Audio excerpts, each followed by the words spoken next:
Monetary policy committee میں یہ ایک نئی چیز ہے. اور یہ اشارہ کیا کیا گیا؟ وہ اشارہ جیسا کہ آپ کے سامنے ہے وہ یہ ہے کہ مانیٹری پالیسی کمیٹی دیکھ رہی ہے کہ مستقبل جدید میں یہ شرح سود اسی لیول پہ برقرار رہے گی، اور اگر آگے جا کے جیسے جیسے ہماری معاشی حالت بہتر ہوتی جاتی ہے کہ ہم فل کیپیسٹی کی طرف آتے ہیں اور جو ہماری اکنامک ریکوری ہے وہ کافی حد تک مضبوط ہو جاتی ہے، تو اس لیول پہ پہنچ کے جب پالیسی ریٹ میں کوئی چینج کرنے کی ضرورت آئی تو وہ جو چینج ہوئے گی ایک ایسے انداز میں ہوگی کہ یکدم نہ ہو اور ایک دم سے بہت زیادہ نہ ہو، لیکن ایک بتدریج انداز میں اس میں اگر چینج آئی تو آئے گی.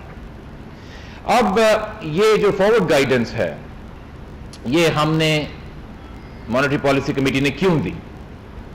اس کی بنیادی وجہ ایک یہ ہے کہ انویسٹرز میں، مارکیٹ میں ہمارے جو بزنس مین ہیں، صنعت کار ہیں، یہ ایک تھوڑی سی کنسرن تھی کہ جیسے جیسے اب ایک یہ جو بات چیت چل رہی ہے کہ آئی ایم ایف کے پروگرام میں ہم دوبارہ جانے والے ہیں، تو کیا ایسے طرح کہ ایک دم سے اسی طرح انٹرسٹ ریٹ میں چینجز آنے شروع آ جائیں جیسے پہلے آتی تھی، یا کوئی اور ایسے حالات تو نہیں ہیں، یا کوئی اور ایسی سرپرائزز جو انویسٹر کمیونٹی کو ملیں. اس کی وجہ سے تھوڑی سی بزنس کمیونٹی میں انسرٹنٹی تھی. تو جو ایک پیغام ہم دینا چاہتے ہیں آج وہ یہ ہے کہ آج ہماری معاشی حالت وہ نہیں ہے جو اس وقت تھی جب آئی ایم ایف کا پروگرام جون 2019 میں شروع کیا گیا تھا. آج ہماری معاشی حالت اس سے بہت بہتر ہے. اس وقت کی جو ضروریات تھیں ان کو مد نظر رکھتے ہوئے کچھ ہمیں ایسے فیصلے کرنے پڑے تھے، لیکن آج چونکہ ہمارے حالات بہت بہتر ہیں اور میں آؤں گا ان کی تفصیل بیان کرنے کے لیے، اس لیے آج ہمیں یہ کانفیڈنس ہے کہ ہم فارورڈ گائیڈنس دیں جس طرح کافی سارے اور سینٹرل بینک بھی فارورڈ گائیڈنس دیتے ہیں. تو اسی لیے مانیٹری پالیسی کمیٹی نے یہ اشارہ کیا ہے کہ مستقبل قریب میں جو شرح سود ہے وہ اس کو اسی لیول پہ دیکھ رہے ہیں جو آج ہے. اب یہ کیا وجہ ہے، کیوں یہ ہماری اسیسمنٹ ہوئی کہ ہم اب اس کانفیڈنس سے کہہ سکتے ہیں کہ ہماری جو معاشی حالات ہے پہلے سے اب اتنی بہتر ہو چکی ہے کہ ہم یہ فارورڈ گائیڈنس دیں. اس کی 2-3 وجوہات ہیں، اور یہ کہانی شروع ہوتی ہے جب آپ دیکھ رہے ہوں گے کہ ایک وقت ایسا تھا کہ ایکسٹرنل ڈیفیسٹ کی وجہ سے، کرنٹ اکاؤنٹ ڈیفیسٹ کی وجہ سے نہ صرف جو ہے ایکسچینج ریٹ وہ ڈپریشیٹ ہو رہا تھا، گر رہا تھا، بلکہ جو ایک کرنٹ اکاؤنٹ ڈیفیسٹ تھا اس کی وجہ سے ریزروز بھی گر رہے تھے. اور آپ جانتے ہیں کہ یہ کرنٹ اکاؤنٹ ڈیفیسٹ جو ہے ایک زمانے میں سالانہ $19 بلین کا ڈیفیسٹ تھا. آج وہ جو کرنٹ اکاؤنٹ ڈیفیسٹ ہے وہ اس فسکل ایئر میں اب تک سرپلس میں. تو یہ جو ایک اتنی بڑی چینج آئی کرنٹ اکاؤنٹ ڈیفیسٹ میں اور اس چینج کو سسٹین کیا گیا، یہ پہلی وجہ ہے اس کانفیڈنس کی کہ اب ہم تھوڑی فارورڈ گائیڈنس بھی دے سکتے ہیں. دوسرا سوال یہ پیدا ہوتا ہے کہ یہ جو کرنٹ اکاؤنٹ کی ڈیفیسٹ میں یہ بہتری ہوئی، یہ کیسے ہوئی؟ یہ کیا اس لیے ہوئی کہ ایک آج شارٹ ٹرم ٹیمپرری میجر لیا گیا، یا یہ کسی بنیادی ایکشن، کسی انسٹیٹیوشنل چینج کی وجہ سے ہوئی؟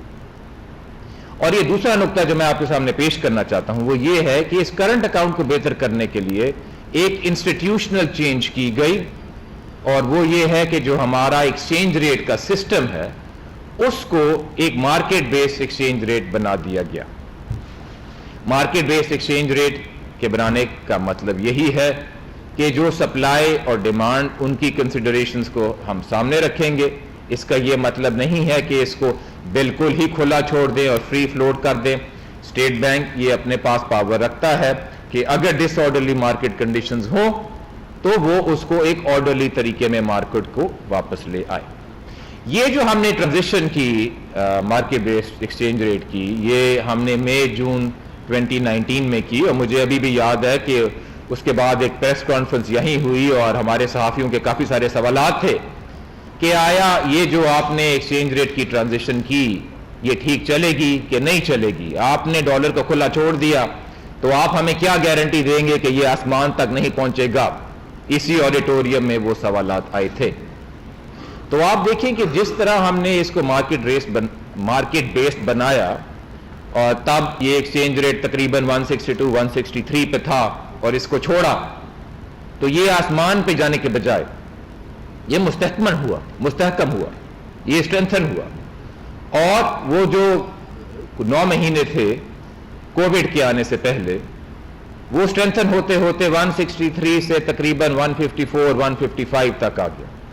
یعنی کہ جو کرنٹ اکاؤنٹ ڈیفیسٹ جو امپروو ہوا وہ ایک اچھی وجہ سے ہوا کہ ایکسچینج ریٹ کے سسٹم کو فلیکسیبل بنایا گیا.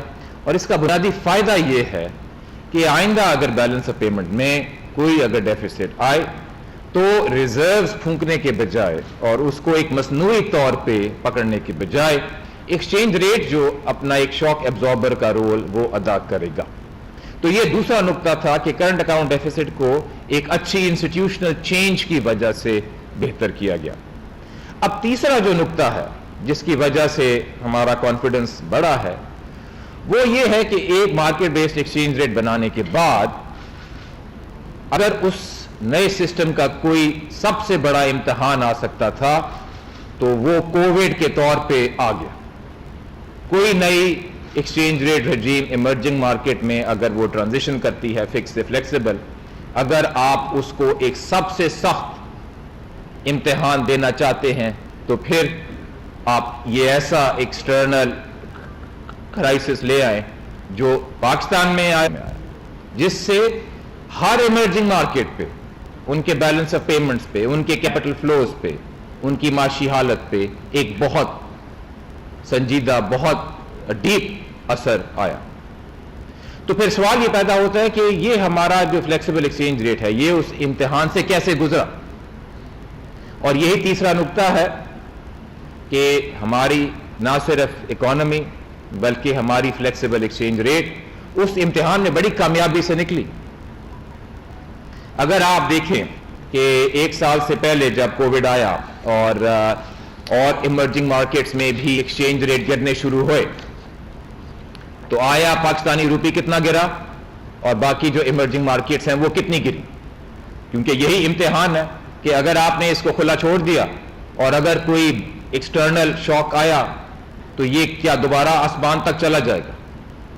تو میں آپ کو آج کے فگرز بتاتا ہوں. آج کے کیا ایکسچینج ریٹس ہیں پاکستان کے اور کچھ ایمرجنگ مارکیٹس کے، اور سال پہلے کیا تھے کووڈ کی وجہ سے جو اس پہ امپیکٹ آیا. تو سب سے پہلے اگر آپ دیکھیں، اگر باقی ایمرجنگ مارکیٹس کو دیکھیں تو ریال جو ایکسچینج ریٹ ہے برازیل کا وہ آج 21% نیچے ہے کمپیئر ٹو جنوری 2020. یعنی کہ کووڈ کے پہلے اور آج کے مقابلے میں برازیل کا ایکسچینج ریٹ 21% نیچے ہے. اس کے بعد ٹرکش لیرہ دیکھ لیں وہ کوئی 20% گرا ہوا ہے. اس کے بعد نائجیرین، رشیا، موزمبیک یہ تقریباً 15 سے کوئی 20% تک ان کے ایکسچینج ریٹ نیچے گرے ہیں. پاکستانی روپی کا کیا بنتا ہے کمپیریزن کووڈ کے پہلے کے مقابلے میں؟ آج ہمارا ایکسچینج ریٹ 3.8% کمزور ہے کمپیئر ٹو ادر کنٹریز. تو کہنے کی مراد یہ ہے کہ اگر ہم دیکھیں کہ پاکستان کا ایکسچینج ریٹ کا جو امتحان آیا اگر ہم باقی ملکوں کے مقابلے میں دیکھیں تو یہ ہم نے امتحان بڑے اچھے انداز سے اس سے ہم نکلے. اور اس سے ہمیں یہ بھی کانفیڈنس آیا کہ یہ جو ایکسچینج ریٹ کی ہم نے ٹرانزیشن کی یہ اب کووڈ کا امتحان بھی سہے. تو کووڈ سے بڑا امتحان تو مشکل ہی ہے کہ دوبارہ آئے گا. اور ساتھ ساتھ میں یہ بھی کہتا چلوں کہ جو ایکسچینج ریٹ میں جو یہ اچھے انداز سے اس امتحان سے نکلا، اس کی وجہ یہ بھی نہیں ہے کہ ریزروز جو ہیں وہ کم ہو گئے بنسبت جب ہم نے یہ ایکسچینج ریٹ ٹرانزیشن کی. جب ہم نے یہ ایکسچینج ریٹ ٹرانزیشن شروع کی تو تب ہماری بیلنس شیٹ پہ ہمارے جو ریزروز تھے تقریباً 7.2 بلین کی رینج میں تھے، اور آج تقریباً 13 بلین ڈالرز ہیں، 13 بلین ڈالر ہیں.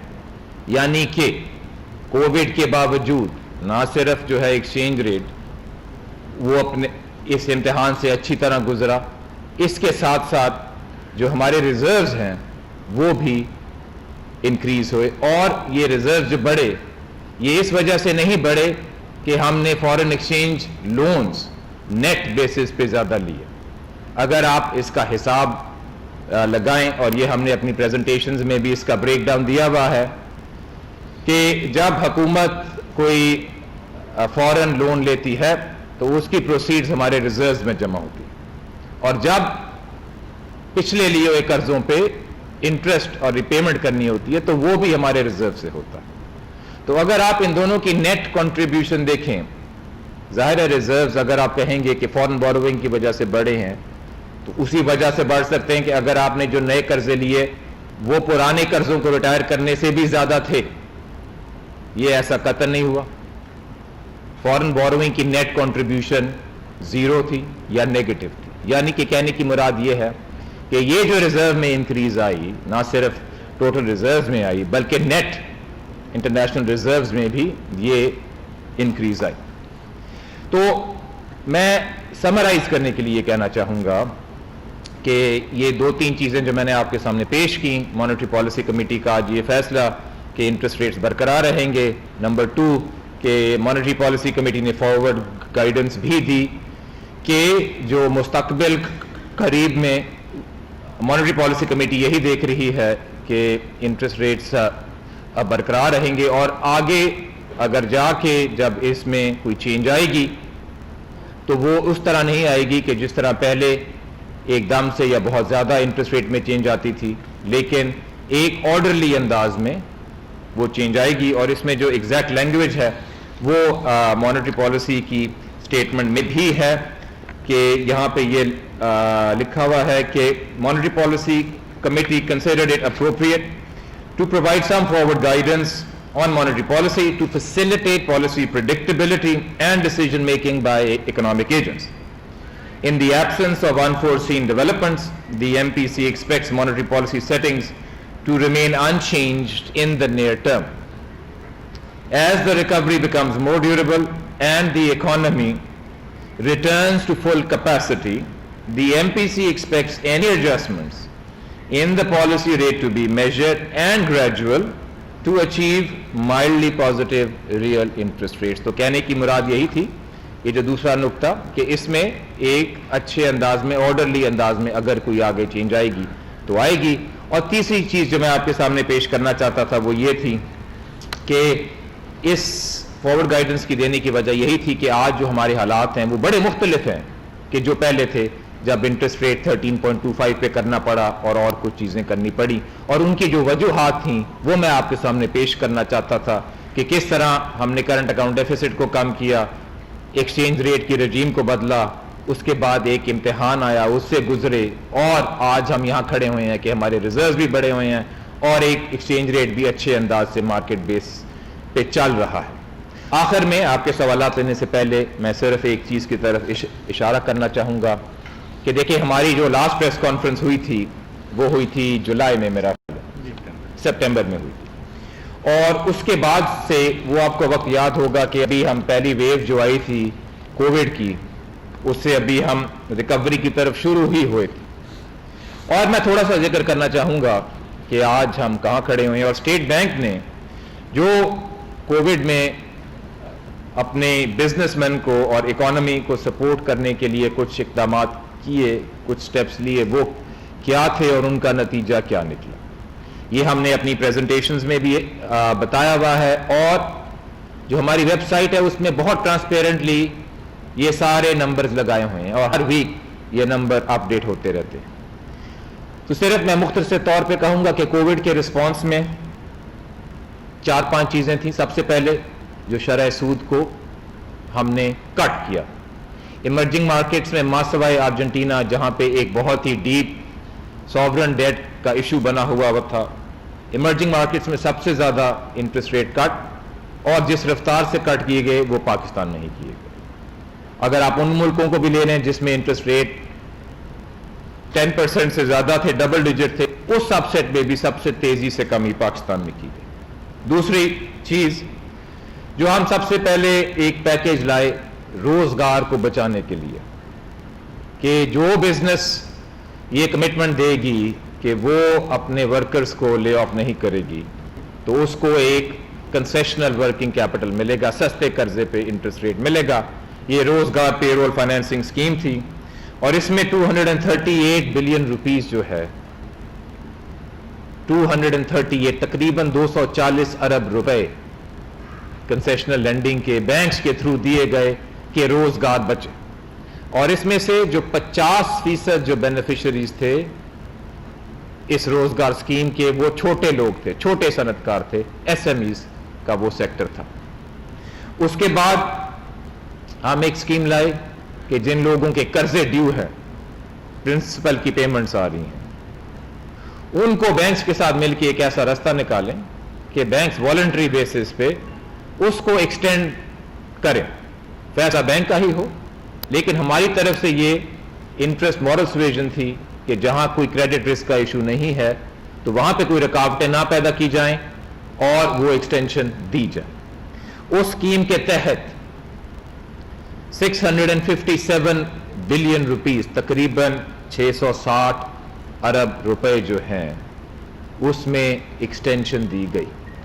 ورنہ اس میں سے کافی حد ایسی تھی جو ڈیو ہوتی اور لوگوں کو مشکل آتی کہ نہ صرف کووڈ آیا ہے لیکن اس کے ساتھ ساتھ اس قرض کی ادائیگی بھی کرنی ہے. یہ تھی پرنسپل کی ریپیمنٹ. اس کے ساتھ ساتھ مارک اپ کی جو ریسکیجولنگ کا ہم نے ایک انسینٹو پیکج دیا بینکس کو کہ جہاں پہ وہ کریڈٹ رسک سے مطمئن ہے تو وہ آگے ایک جو بینک کا جو ان کا کلائنٹ ہے اس کے ساتھ بیٹھ کے ایک ریسکیجولنگ کا ایک شیڈیول, ایک طریقہ نکالیں. اس میں 225 ارب روپے جو ہیں وہ ری شیڈیول ہوئے, یعنی کہ یہ 225 ارب لوگوں کو دینے پڑتے, یعنی کہ یہ 660 ارب روپے لوگوں کو دینے پڑتے. اس میں آگے لوگوں کو ایکسٹینشن ملی. اور آخر میں تذکرہ کرنا چاہوں گا اس اسکیم کا جو ہم نے مارچ 2020 میں نکالی, ٹرف ٹیمپرری اکنامک ری فائنانس فیسلٹی, جس کا بنیادی مقصد یہ تھا کہ کیونکہ کووڈ کی وجہ سے لوگوں میں پریشانیاں ہیں اور انسرٹنٹیز ہیں, اور اگر انہوں نے کوئی انویسٹمنٹ کرنی ہے تو وہ شاید اپنا فیصلہ ڈیلے کر دیں, ان کو انسینٹیو دینے کے لیے کہ وہ اپنی انویسٹمنٹ کا فیصلہ ڈیلے نہ کریں بلکہ اس کو آگے لائیں, ہم نے ٹرف اسکیم انٹروڈیوس کی جس میں میکسیمم اینڈ یوزر ریٹ 5% پہ نئی انویسٹمنٹ یا ماڈرنائزیشن کے لیے قرضہ بینک سے مل سکتا ہے. اور اس ٹرف اسکیم کے تحت ابھی تک تقریباً 300 ارب روپیہ جو ہے اس کی انویسٹمنٹ اپروو ہو چکی ہے, اور اس میں ڈیمانڈ بڑی بھرپور انداز سے آ رہی ہے. اور پاکستان کی تاریخ میں ایک بہت عرصے بعد جب ڈی انڈسٹریلائزیشن ہوتی رہی, اب ایک ایسی صورتحال پیدا ہو رہی ہے کہ انڈسٹریلائزیشن کی طرف کہانی چلنی شروع ہو رہی ہے. تو آخر میں آپ کو وہ جو اسٹیٹ بینک نے میجرز لیے ہماری معیشت کو سپورٹ دینے کے لیے اس سخت وقت میں, ان کی تھوڑی سی آپ کو سمری پیش کرنا چاہتا تھا. اب عابد صاحب اگر کوئی صحافیوں کے سوال ہوں تو we can take them. Thank you Nimr صاحب. سوال جواب کا سلسلہ شروع کرتے ہیں. اس کے لیے ذرا سا میں یہ بتا دوں کہ اگر اجازت ہو تو پہلے ہم اس کو راؤنڈ میں کر لیں, 3 سے 4 سوال لے لیں. جیسے آپ کہیں آپ کر. اس میں ہم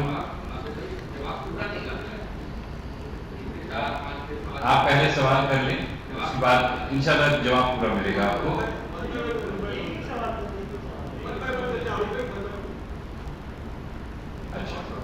اچھا اچھا، چونکہ ہمارے کچھ ساتھی جو ہیں وہ آن لائن یہاں موجود ہیں، تو ان سے میں درخواست کروں گا کہ اگر انہوں نے کوئی سوال پوچھنا ہے تو وہ اپنا ریز یور ہینڈ کا فیچر استعمال کریں.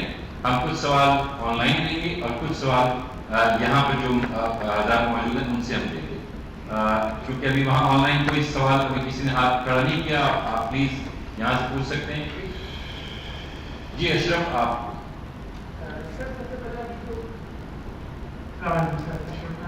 سر ابھی جو موڈیز کی رپورٹ آئی تھی کہ بینکوں کے اوپر کے بینک جو مارک اپ جو کم ہوا ہے شاید 13% سے 6%، 7% کا، اس کے اوپر جو بینک میں جو منافع ہے وہ کم ہو گیا، وہ کنسرن شو کیا ہے کہ ان کے پاس لکوڈیٹی کا ایشو بھی رہا ہے.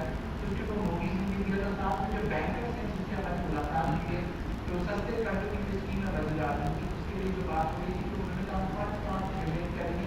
کہا جا رہا ہے 250 سے 275 ارب روپے ایک سال میں دینے ہیں سب کے گھر. تو فنڈ کہاں سے آئے؟ جی آپ کیا 2-3 سوال لینا چاہیں گے کہ باری باری آپ؟ 2-3 سوال ہم لے لیں اور اس کے ساتھ جواب دیتے ہیں. یہ آن لائن کاشف حسین، یہ آپ لے لیں. آپ سے بات ہے کہ آپ کا سوال لیجیے.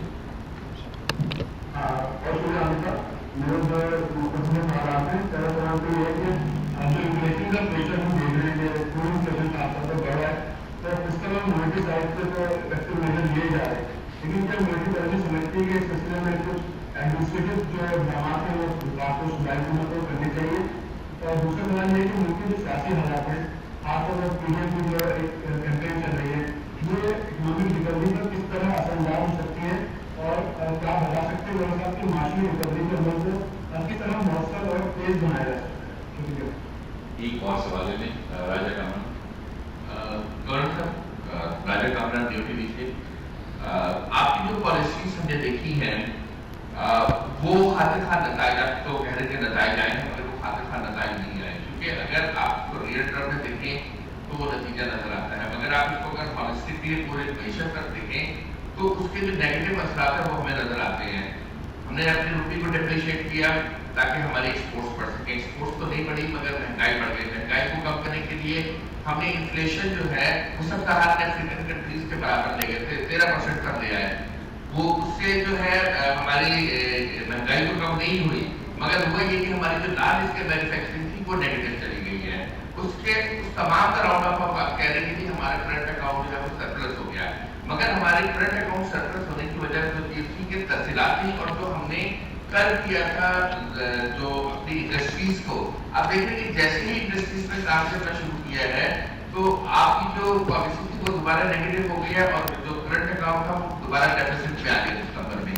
تو یہ جو آپ کی پالیسی تھی اس نے جو معیشت کو نقصان پہنچایا، انٹرنل اکانومی کو تباہ کیا، لارج اسکیل مینوفیکچرنگ کو تباہ کیا، ملازمتوں کے جو مواقع تھے وہ ختم ہوئے ہیں معیشت سے، جو پیداواری عمل تھا معیشت میں وہ ختم ہوا ہے، جو ریئل اکانومی تھی وہ اس وجہ سے بیٹھ گئی ہے. اس تمام صورتحال پہ آپ کیا کہیں گے؟